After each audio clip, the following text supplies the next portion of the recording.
Bien, señoras y señores, muy buenos días para aquellos que acaban de integrarse a este su espacio matinal. Hoy es miércoles 7 de octubre del año 2015, primer miércoles del mes, y por tanto está con nosotros el doctor Rafael Gotró en su cita con el doctor Gotró, una cita obligada que tenemos ya, vamos ya casi para 6 años realizándola, como dice usted, por la gracia de Dios, aportando, llevando orientación en el área médica. Muy buenos días, doctor. Encantado, Domingo, me hizo falta la semana pasada, aunque tuvo muy buena representación. Claro, es que Mi Laura, queridísima amiga, la doctora Laura Castellano, estuvo sustituyéndolo. De bateador emergente. Muy dignamente, por cierto. Claro que sí. Es y la felicito, es una mujer muy preparada. No, Laura tiene un nivel de preparación, lo hace bien, este equipo está bien conformado, gracias. Sí. Esa es la ventaja de Telemicro. Hoy usted nos tiene una novedad, la cápsula endoscópica, que es un tema que no habíamos tratado en el pasado. Es ya había adelantado, para examinar el intestino delgado, y creo que antes de que nos adentremos en ese tema, en ese aspecto tan técnico y esa novedad que usted le va a dar a conocer a todo el público en el día de hoy, sería pertinente que nos hable de qué es lo que estudia, o sea, el intestino delgado, qué es, una definición, qué es lo que allí podría encontrarse, entonces para que nos dé todas las informaciones que usted tiene relativas a esta nueva tecnología que me dice usted que ya está introducida en el país, sí, que está en funcionamiento. Como bien tú dijiste al principio del programa, como siempre en estos 6 años que llevamos en el aire, invocamos una bendición de nuestro Señor Jesús para todos y cada uno de los hogares que están con nosotros sintonizándonos a partir de este momento. Antes de entrar en la cápsula endoscópica, Domingo, como tú eres el director de prensa de acá, muy dignamente representado por la figura, yo quiero aprovechar la oportunidad pública, ya la hice en forma privada, de felicitarte por el merecido reconocimiento que fuiste objeto por tu trayectoria. Si bien es cierto que tú lo sabes, pero no es lo mismo cuando uno lo dice de corazón frente al pueblo dominicano, porque prácticamente tenemos el privilegio que Dios nos da tanto a ti como a nosotros de estar en este canal, que es un espacio muy esperado por los cientos de miles de dominicanos que residen en el extranjero y que también están con nosotros. De manera que mi felicitación personal y pública por ese merecidísimo reconocimiento que usted fue objeto, que yo creo que fue muy merecido. No, le agradezco a usted y permítame entonces reiterar ese agradecimiento a las instituciones que me lo entregaron, que fue el Colegio Dominicano de Periodistas y el Instituto de Formación en Gerencia de Americana, que dirige nuestro gran amigo Alcedo Magarín. Un reconocimiento supuestamente a los méritos y a la trayectoria profesional, lo cual agradecemos. No nos creemos merecedores, como dijimos en las palabras de agradecimiento, pero si ellos lo hicieron, vieron otra cosa en nosotros. Así que muchísimas gracias por habernos tomado en cuenta. En mi concepto y en el concepto de la gran mayoría de las personas que tenemos la oportunidad de tratarte, hay 3 causas fundamentales para que ese reconocimiento se diera. En primer lugar, tu personalidad afable, atenta con todo el mundo. En segundo lugar, la capacidad que has desarrollado de lo que ha sido un antes y un después en este departamento. Ese es un noticiario y unas noticias que prácticamente se dan al minuto. Y en tercer lugar, tus relaciones humanas, que eso te lo dio Dios y que Dios te lo siga manteniendo. Me agradó mucho algo de ese reconocimiento, y fue que pude estar con muchos jóvenes del sector de Cristo Rey, que fue el sector de donde vi, que ahí fue que tú te criaste. yo nací y luego emigré a Villamella. Y entonces allí concluí mi formación, pero... Casi fuiste vecino del expresidente Leonel Fernández. Sí, Leonel era de Villajuana, yo era del sector de Cristo Rey, ahí en la 38, entre la 39 y la 37. Sí mismo. Allí estuvimos hasta los 12 años. De nuevo, entramos en materia. Fíjate, el intestino delgado, en primer lugar, el tracto gastrointestinal, tal como dice la palabra, tracto, es una trayectoria que se inicia en la boca y termina en el ano, y que comienza con ese pequeño tubo que está detrás de la tráquea, en la faringe, que es un tubito que se denomina el esófago, donde todo lo que nos ponemos en la boca pasa al estómago, donde pasan los alimentos 2 horas, prácticamente en combinación con las enzimas pancreáticas, las enzimas biliares, en el proceso de la digestión.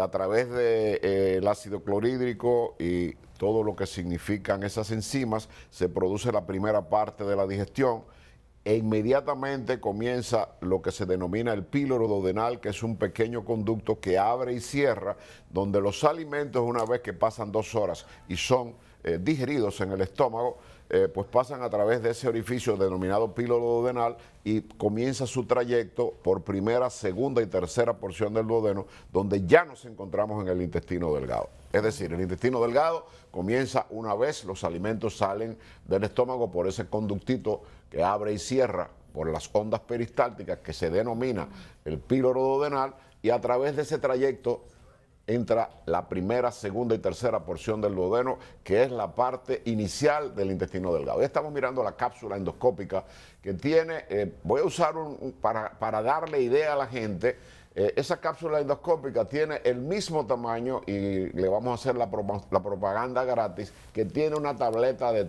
una cápsula de Tylenol, el acetaminofén famoso, más o menos, quizás está un poquitito más gruesa.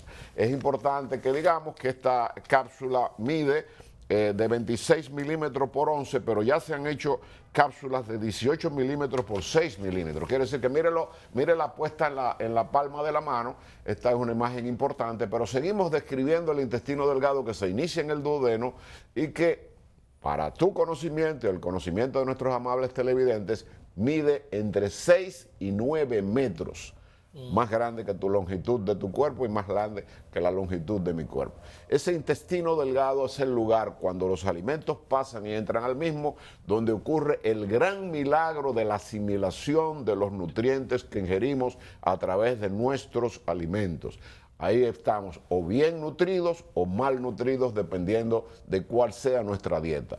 Exceso de carbohidratos, exceso de grasas y exceso de todo lo que significa aumento del volumen de carbohidratos, grasas, aminoácidos, etcétera, va a aumentar la masa muscular y va a venir la obesidad.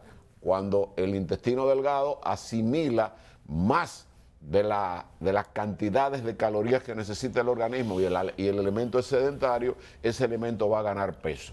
Pero también hay malnutridos, es decir, que ingieren una cantidad de alimentos que no los nutren, y entonces estos pacientes o estas personas malnutridas, y estamos mirando todo eso que usted está viendo en verde, es el intestino delgado. Entonces allí ocurre el gran milagro de la absorción que nos mantiene con vida y que nos mantiene y se distribuyen en todo el organismo todo lo que significa la nutrición de nuestros alimentos necesarios para la vida y que deben realizarse en una forma permanente. El intestino delgado se divide en 3 partes. El duodeno, que acabamos de mencionar, una parte superior que es más ancha, se denomina delgado porque es muy fino. Una parte más ancha que se denomina el yeyuno, y no hay límite entre el cambio o el paso del yeyuno hacia la parte final del intestino delgado, que se denomina el ilion. En esa parte, en ese trayecto, es donde el intestino asimila y absorbe todos y cada uno de nuestros nutrientes. Tiene una especie de vellosidades que tienden a producir, y en los casos de diarrea aguda o crónica, hay diarreas osmóticas y diarreas que van directamente a las diarreas osmóticas cuando no se absorbe la cantidad suficiente de líquido y el tracto gastrointestinal y el intestino acelera el tránsito y sale en forma líquida. Pero una vez los alimentos han recorrido esos 6 a 9 metros, pasan a través de una pequeña válvula que es el final del intestino delgado, que se denomina la válvula ileocecal, que va a desembocar en el ciego, y a partir de ahí todos los nutrientes que fueron asimilados se convierten en lo que yo llamo el bagazo, que viene en principio en una forma líquida o semipastosa ya en el colon, en el ciego. Una vez termina el intestino delgado, la válvula ileocecal, el ilion terminal, y ya todo lo que entra en el intestino grueso o colon es desecho. Esta es la función anatómica de lo que significa el intestino delgado. Pues hábleme de la cápsula, doctor. Yo vi, si los muchachos son tan amables de colocarme de nuevo la imagen de la mini cámara esta, yo no vi cables por ningún lado. Esto es una especie de submarino. ¿Por dónde se introduce? Mira, ¿cómo funciona? ¿Cuál es la diferencia con la endoscopía tradicional? Tus hijos y tú en tu época de juventud viste muchas películas de ciencia ficción. Incluso hubo una película en la que un instrumento recorría todo el organismo y se llamaba Viaje a lo infinito, algo así. Fíjate, esta es la cápsula endoscópica que tiene, como te decía, muy poco tamaño. Mide la más moderna 18 milímetros de longitud por 6 milímetros de ancho. Del tamaño de una pastilla. Ya Fíjate, es un método no invasivo. Y tu pregunta correctísima, por eso te digo, doctor Domingo del Pilar, ¿de qué diferencia tiene esto en relación a una gastroscopía o una colonoscopía durante todo el todo el tiempo del universo? El órgano o continente perdido se denominaba el intestino delgado. El gastroenterólogo, que tuvo una gran evolución en los últimos 25 años, tenía el problema de que ese órgano que mide 8 a 9 metros no era posible investigarlo a menos que hubiese una laparotomía, es decir, que se sospechara una lesión en el intestino y hubiera que operar, abrir el paciente o a través de una endoscopía en el momento de la cirugía, pero ya con una apertura. Entonces, diferencia entre un método invasivo o no invasivo. Este es un método que entra al organismo y no hace ninguna función que no sea diagnosticar cualquier tipo de lesión. Tomar fotos y mandarla hacia el exterior. Mandarla al exterior, pero de un órgano que era totalmente desconocido. Hasta el año 2000, el doctor Swain, de origen israelí, inventa esta cápsula en forma más rudimentaria, comienza a realizar los primeros trabajos, se realizaron 10 trabajos de pacientes en el cual él demostraba que el intestino delgado, que no había sido visto nunca desde el exterior, es decir, visto por un gastroenterólogo, comenzó a enviar imágenes y es el origen de la cápsula endoscópica que se había estado luchando durante más de 15 años por tratar de lograr un instrumento que permitiera visualizar las lesiones del intestino delgado, que todas son las lesiones desde el punto de vista de todo. Ahí estamos mirando la cápsula, la que estamos viendo. Esa es la cápsula ya dentro del intestino. Mira el intestino delgado. Fíjate cómo se ven esas imágenes, qué nítida, y cualquier tipo de lesión pueden ser... Pero ¿por dónde se introduce inicialmente? Ahora te voy a explicar. Okay. Entonces, una vez que esta cápsula... la diferencia que me preguntaba entre la endoscopía y esta es que la endoscopía es invasiva, o sea, se pueden hacer procedimientos. El gastroscopio entra por la boca, recorre el esófago, lo visualiza, permite tomar biopsia, entra al estómago, llega al antro, toma biopsia y te dice si hay helicobacter o no hay helicobacter, puede visualizar una úlcera, puede detectar un cáncer gástrico y tomarle biopsia, pero al llegar a la primera porción, segunda porción del duodeno, tiene que volver hacia atrás. Ya a partir de ahí, hasta el ileum terminal, no había contacto visual con el intestino delgado hasta el año 2000. Esos primeros 10 estudios del doctor Swain, israelí, motivaron que en junio del año 2001, con más estudio y más experiencia, por primera vez en la historia, la FDA, que es el organismo regulador de qué se acepta o no se acepta dentro de lo que es un producto médico, dentro de lo que es un procedimiento quirúrgico, un procedimiento endoscópico, aprueba Food and Drug Administration, que viene siendo como el control de todo lo que tiene que ver con las cosas que aceptan para ser utilizadas, que se aceptan para ser utilizadas en los centros hospitalarios norteamericanos o para ser expendidos con receta médica para los pacientes.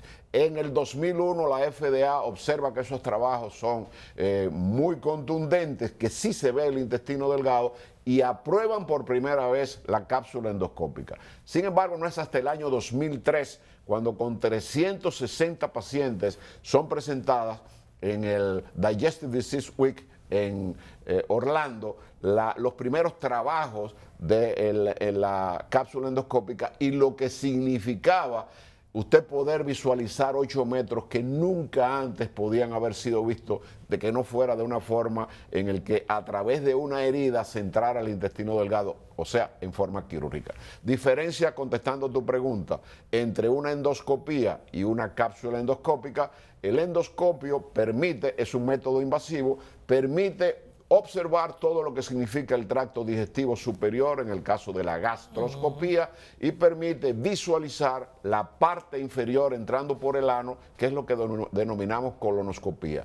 Y tenemos la potestad, además de recorrer todo el trayecto del intestino grueso del colon, de llegar al ciego, entrar por la válvula ileocecal y visualizar unos 20 o 25 centímetros, muy poco, del final del intestino delgado, y hasta ahí llegaba todo lo que significa. ¿Qué ofertas tiene la colonoscopía? La colonoscopía, que tú puedes extirpar un pólipo, puedes detectar a tiempo el cáncer colorectal o el cáncer de colon, puedes visualizar una enfermedad inflamatoria intestinal como la colitis ulcerativa, pero seguía oscuro toda esa zona tan importante que es el intestino delgado. Con el advenimiento, ya entrando en la materia de lo que es la cápsula, el advenimiento de la cápsula endoscópica a partir del año 2001 ha permitido que el gastroenterólogo pueda visualizar con un método no invasivo y que el aparato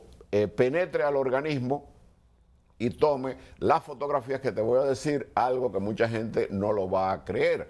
Este aparato, una vez entra al intestino delgado, porque vamos a hablar de la preparación y de las contraindicaciones, pero una vez entra al intestino delgado, ella comienza a tomar fotos desde que va bajando hacia el esófago. Pero como hay un instrumento superior que lo pone... o sea, se traga como si fuera una cápsula. Te lo tragas como si fuera una... Es el tamaño te dije... Se traga y ella comienza a tomar fotos. Comienza a tomar enviar fotos y a enviarla hacia las primeras, computadora que está afuera. Un software que está afuera. Hay muchas personas que le han puesto un Holter, que es para medir la presión arterial durante 24 horas. Exactamente igual, esas imágenes que va captando la cápsula endoscópica son enviadas al Holter, que lo vamos a describir más adelante. Y es importante que el público sepa que una vez la cápsula entra al intestino delgado, desde el principio que se aprobó en el año 2003, ya como una entidad prácticamente reconocida en todo el mundo, como lo estamos mirando ahí en pantalla, ahí está recorriendo, mira cómo se toma. Se toma como si fuera una cápsula, una pastilla. Está tomando, desde que entra al intestino delgado, Domingo, un submarino. Bueno, fíjate, mira, eso es intestino, eso es en vivo, eso no son imágenes ilustradas, estas sí son ilustradas, pero para que la gente vea cómo la cápsula se mueve. Tú sabes que todo el tracto intestinal, mira cómo va tomando fotos, toma de 2 a 3 fotos por segundo. Quiere decir que en el recorrido que dura 8 horas del intestino delgado, la cápsula viene tomando 50.000 fotos de todo. O sea, este estudio dura 8 horas. 8 horas. Desde el momento que entra hasta el momento que sale. ¿Sedado o usted no, el paciente se puede hacer tú puedes venir al canal, dirigir como si fuera un holter. Tienes tu holter, tiene los mismos parchecitos que le ponen a uno cuando le van a hacer un electrocardiograma. Eso es una preparación que se hace, pero lo más importante de todo es que toma 50.000 fotos en las cuales esta cápsula va a transmitir todas estas imágenes, y el el oscuro intestino delgado, que no se sabía que había allí dentro, cómo eran las vellosidades en vivo. Tú sabes que desde que nosotros tragamos hasta el ano, el tracto digestivo, a excepción del esófago, que también tiene su motilidad, tenemos ondas peristálticas normales. Cuando hay una obstrucción intestinal, cuando hay un cuadro de un abdomen agudo, como por ejemplo una apendicitis que se perfora, un embarazo ectópico en una mujer, un divertículo que se rompe en un señor después de los 60 años, una obstrucción intestinal, inmediatamente que la peristalsis para, el paciente se distiende. Es decir, el paciente tiene mucho dolor y el vientre se le crece, que no se puede cerrar el cinturón.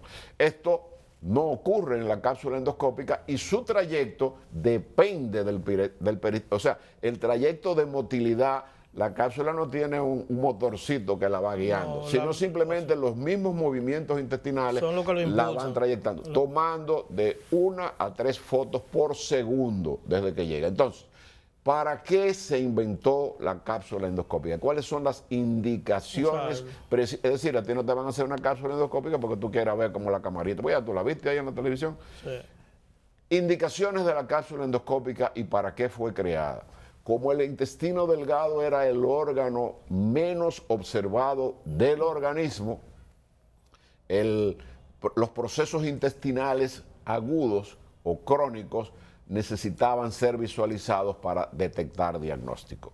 Hay un procedimiento que sí es invasivo, pero previo a la cápsula endoscópica. Después que tú tienes tu diagnóstico, que lo vamos a tocar en un programa que se llama La enteroscopía de doble balón del doctor Yamamoto, japonés, que lo conocimos personalmente en Washington en un Digestive Disease Week, junto al doctor Restituyo hará aproximadamente 4 o 5 años y que lo invitamos a venir al país. Pero la cápsula endoscópica es un instrumento no invasivo que no produce dolor y que nos permite visualizar un sangrado digestivo oculto en el intestino. Tú sabes que hay personas, yo tuve un paciente hace 2 días que no tiene ningún tipo de síntomas, simplemente se sentía muy débil. Al hacer la rutina de laboratorio encontramos que tenía solamente 2.800.000 glóbulos rojos y que tenía una hemoglobina por debajo de 9 y no tenía no veía sangre, ni las evacuaciones eran negras, que es cuando la sangre está digerida. Este es un paciente que se le va a hacer un estudio de todo su tracto digestivo desde la boca hasta el ano, pero una endoscopía hasta la primera, segunda porción del duodeno para ver si hay algún tumor o una lesión. Las lesiones oscuras o ocultas del intestino delgado son microscópicas, es decir, el paciente no las ve, pero producen anemia porque van sangrando muy lentamente. Entonces, este tipo de paciente en el que tú le haces una endoscopía y no encuentras nada, normal, le haces la colonoscopía, que tú sabes perfectamente porque tú has estado con nosotros haciéndote este tipo de examen, se pueden hacer las dos el mismo día y simultáneamente y sin tener que despertar el paciente. Entras por abajo, llegas hasta el ilion terminal y no encuentras nada y sospechas que ese paciente está sangrando. La cápsula endoscópica es fundamental para detectar el lugar donde el paciente está sangrando. Entonces, ingiriendo... Pero entonces, doctor, una inquietud. Con la endoscopía, usted dice es invasiva. Invasiva. Es invasiva. Pero que usted puede, límite hasta... usted puede hacer una corrección en el momento. Hasta un sangrado. Puede tomar muestras. Entonces, la efectividad no es más efectiva que la cápsula endoscópica. No. Es que lo que quiero llevar al conocimiento del... El límite, que hay uno que llega hasta un punto... Que la endoscopía tiene un límite de llegada. Toda lesión que exista, hasta donde la gastroscopía puede llegar, es detectada y es el método ideal para detectar un cáncer gástrico, para detectar varices esofágicas, para detectar una gastritis, para detectar... tomar la biopsia para el helicobacter, pero llegó hasta ahí, no se sabe qué hay más para abajo. Sospechamos que el paciente está sangrando porque tiene anemia. Pero entramos por abajo, llegamos hasta el ilion terminal, vemos 25 centímetros del intestino delgado, pero quedan 8 metros. Entonces, no tiene absolutamente nada desde la boca hasta el duodeno y desde el ano hasta el ilion terminal, hasta la válvula ileocecal. Entonces, ese es un paciente donde no sabemos qué hacer. ¿Qué podíamos hacer? O lo teníamos que abrir para ver, está sangrando. Ya lo estamos transfundiendo porque con 2 millones de glóbulos rojos y una hemoglobina menos de 9 puede producir, es como una cisterna, el organismo es como una cisterna. Si tú comienzas a perder sangre en una forma muy repetitiva y no restituyes la volemia, que es de 4 a 5 litros de sangre que tiene cada ser humano, ¿qué le pasa a la cisterna de tu casa cuando se le acaba el agua y la bomba sigue funcionando? Se quema la bomba. Entonces, eso sucede cuando una persona comienza a perder sangre, el corazón, que es la bomba, ala y no tiene que alar y puede venir lo que llamamos un shock hipovolémico. El paciente puede morir por falta de volemia, por falta de líquidos dentro de su organismo, que la sangre es uno de los más fundamentales de todo. Mire, doctor, tengo muchas inquietudes, pero tenemos que ir a la pausa, pero... Primero, si la cápsula endoscópica hay en el país, en qué lugares se puede realizar. Si la cápsula es reusable, si es desechable, porque una gente que le introduzcan un aparato y después utilizarlo a otra persona, eso debe ser un peligro hasta para su salud. Indicaciones y contraindicaciones. ¿Qué nivel de preparación se requiere para hacerse este estudio? O sea, hay muchas inquietudes, pero eso yo quiero que usted me lo responda después que regresemos Con gusto. de unos mensajes comerciales. Volvemos ahora en esta cita con el doctor Gotró. No se muevan.